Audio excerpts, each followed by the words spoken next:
किस्मत बदल दे मुस्तफा कि आका मेरे आका हमें कदमों में बुला लो आका मेरे आका हमें कदमों।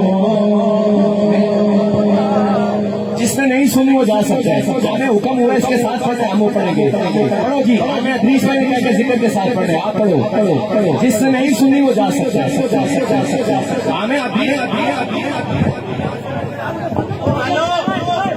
आराम से बैठो यार, तो बैठो किसी बैठो यार, तमीज होती है, बैठो यार, आराम से बैठो आराम से बैठो। नहीं सुनी तो चले जाओ यहाँ से, नहीं सुना तो यहाँ से चले जाओ। चलो जी पढ़ो पढ़ो पढ़ो जी, आप पढ़ो। अजीब मेहमानवाज लोग हैं, शर्म ही नहीं आती।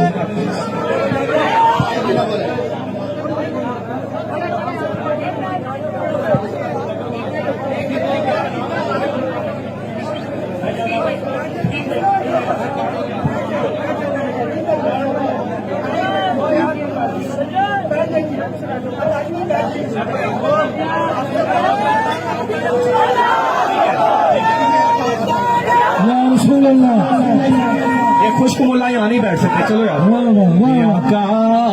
मेरे